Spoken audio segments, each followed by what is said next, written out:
Kerinduan yang membara di hati orang yang sedang menantikan datangnya cinta sangatlah menyiksa jiwa. Tak ada lagi rasa semeleh dalam hidupnya. Perasaannya selalu bergolak, tak mau berhenti untuk tidak memikirkan sang pujaan hati. Apapun yang dilakukan selalu mengatasnamakan cinta. Ia kesampingkan yang namanya malu. Sebagai seorang gadis, mendekat lebih dahulu kepada pujaan hatinya. Ia tidak malu, mengalah pun ia lakukan agar jangan sampai si dia terlepas dari pengamatannya. Susah juga ternyata. Belum lagi kalau ada saingannya dalam perebutan cinta ini. Siapapun yang menjadi saingannya akan dia perlakukan sebagai musuh yang harus diserang dan tidak diberi kesempatan secuil pun untuk berada di sisinya.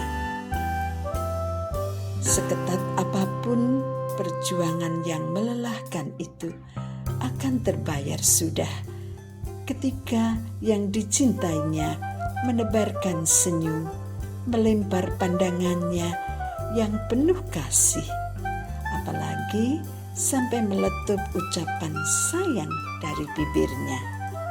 Itulah akhir dari segala hasrat perjuangannya. Salah alamat dalam menabur cinta, bukan karena alamatnya yang palsu, namun cinta itu sudah berada di tempat yang lain. Ternyata itulah yang dihadapi Lembayung.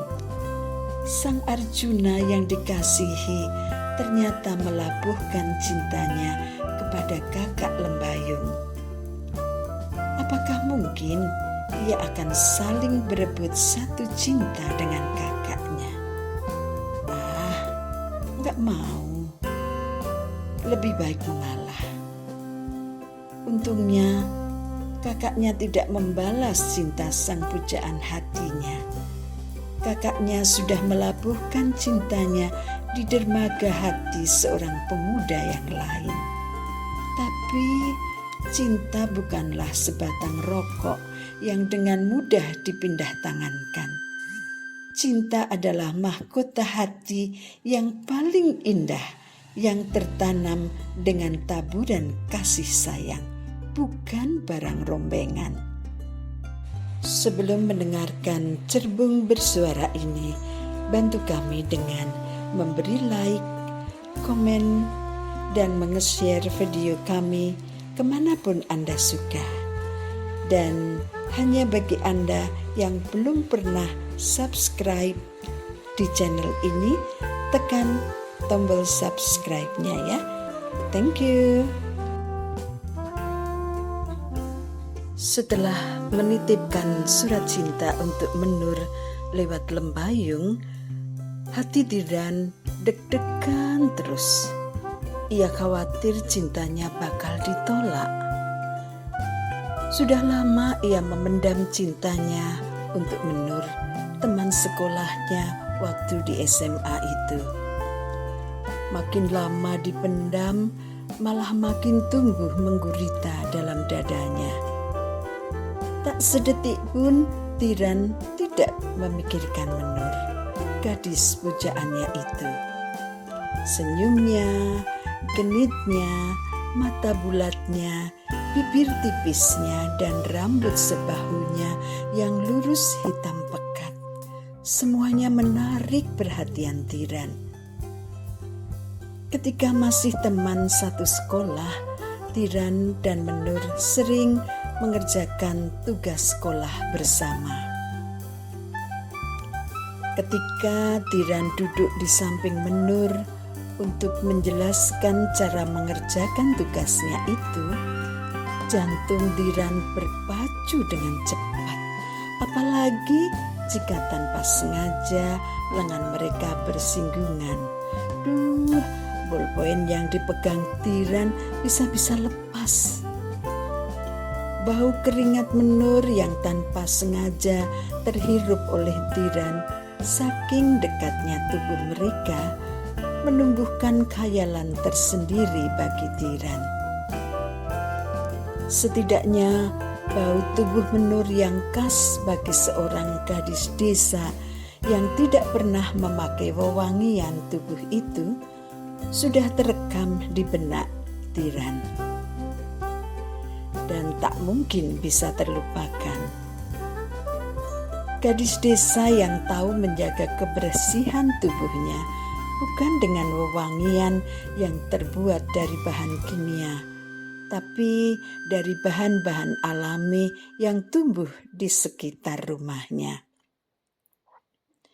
Lembayung suka minum jamu Jawa buatan simboknya.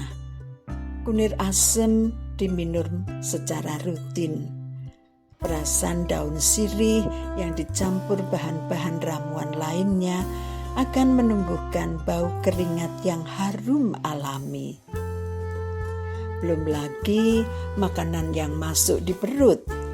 Sayuran hijau yang kaya dengan serat, tahu tempe yang kaya dengan nabati, buah-buahan desa musiman seperti pisang, ceplukan, sawo, kersen, mangga dan rambutan yang terus ada bergantian mengikuti musim, ikut menyuburkan dan menyehatkan tubuh secara alami. Tanpa bisa dicegah, jika ada cowok lain yang berusaha mendekati Menur, pasti dihalang-halangi oleh Tiran. Ada saja alasan Tiran yang disampaikan kepada cowok-cowok itu.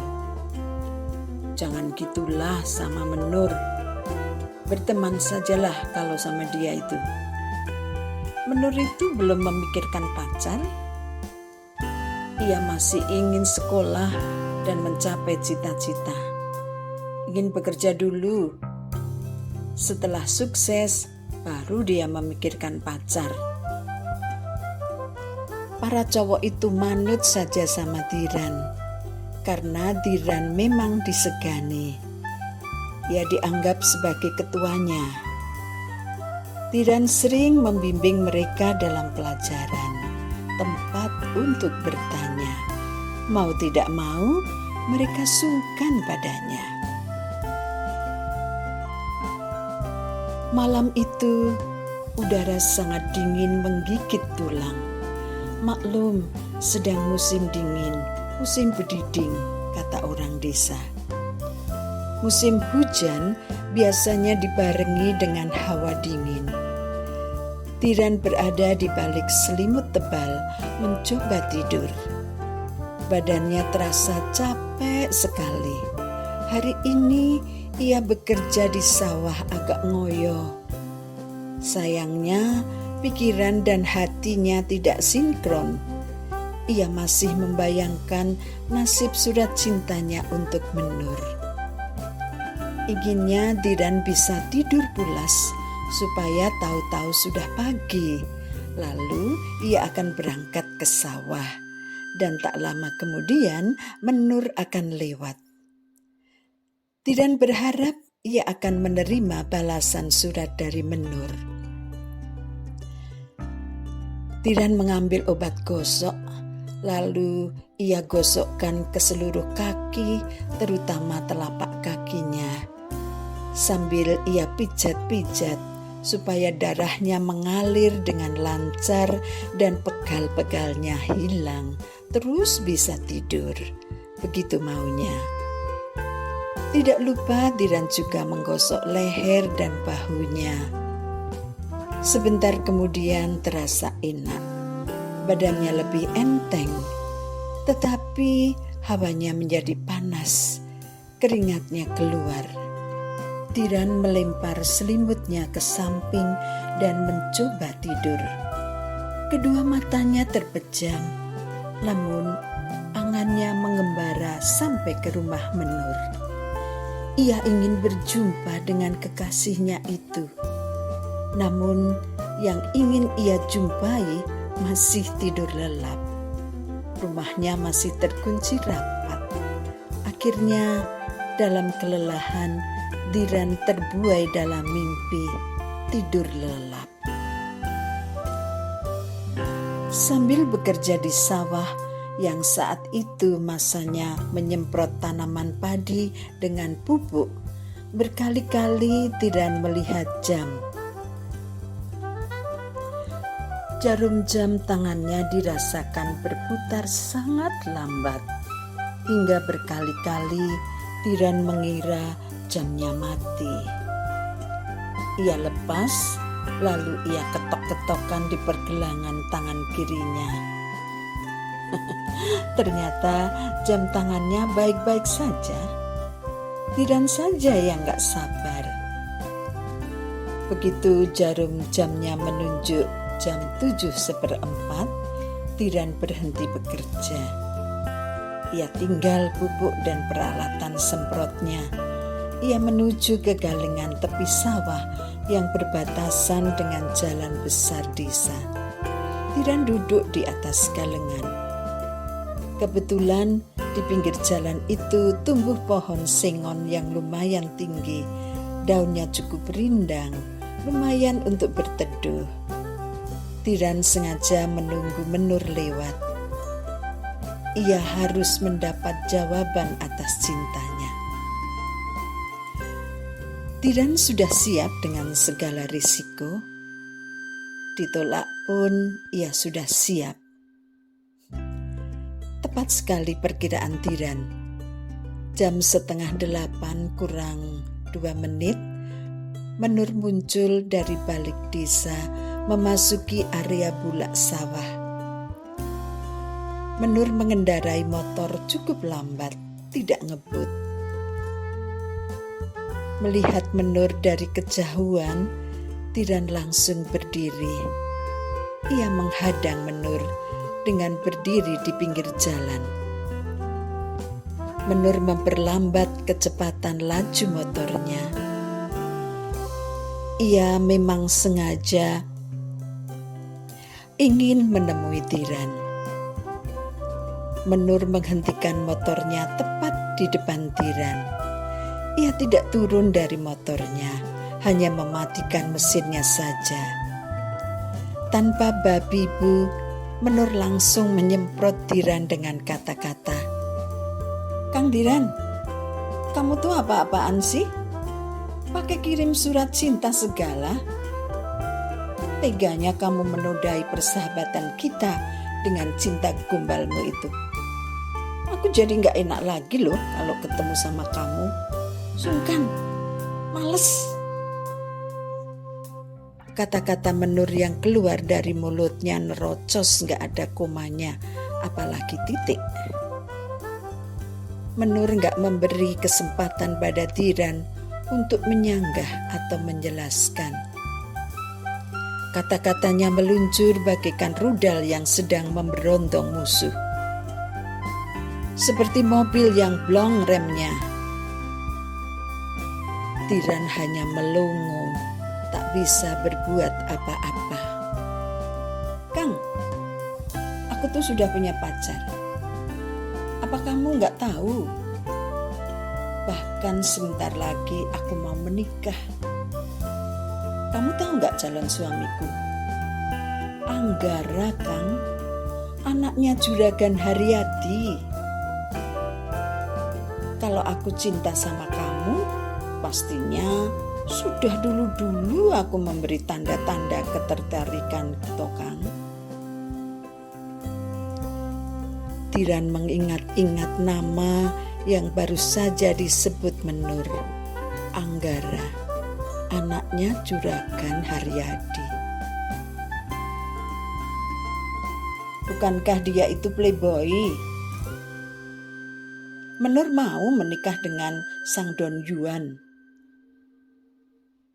Dia bakal celaka. Jangan, Nur, jangan. Tentu saja semua kata-kata hanya ia katakan dalam hati. Di depan Menur yang sedang emosi, Diran mati kutu, gak bisa ngomong apa-apa. Ia cuma diberi kesempatan oleh Menur untuk mendengarkan saja. Kang Diran tuh banyak yang naksir loh. Itu si Wati, Mia, Dilah, apalagi Wiwi.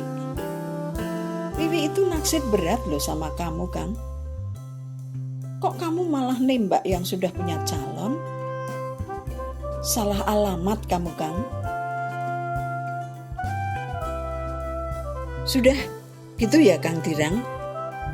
Ojo diterus-teruske ya, Kang. Aku doakan Kang Dirang cepet dapat jodoh.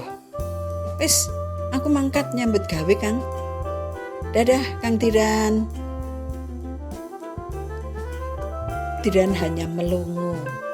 Kami tenggengen melihat Menur yang terocos dengan kata-kata penolakannya. Tanpa sengaja, Diran juga mengangkat tangan kanannya dan menggoyangkan ke kanan dan ke kiri, dadah-dadah seperti yang Menur lakukan.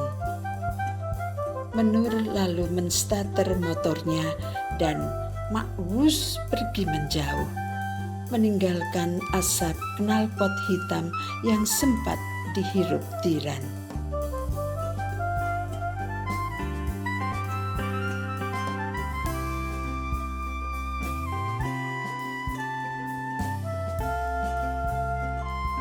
Sampai di sini perjumpaan kita dalam Cerbung Bersuara edisi ke-9 ini. Semoga Anda terhibur dengan kehadirannya. Temukan cerita tentang sisi kehidupan lainnya dengan terus mendengarkan Cerbung Bersuara ini. Jaga kesehatan, jaga hati. Kebahagiaan adalah milik kita dan kita juga yang harus selalu mengupayakannya. Sampai jumpa di episode selanjutnya.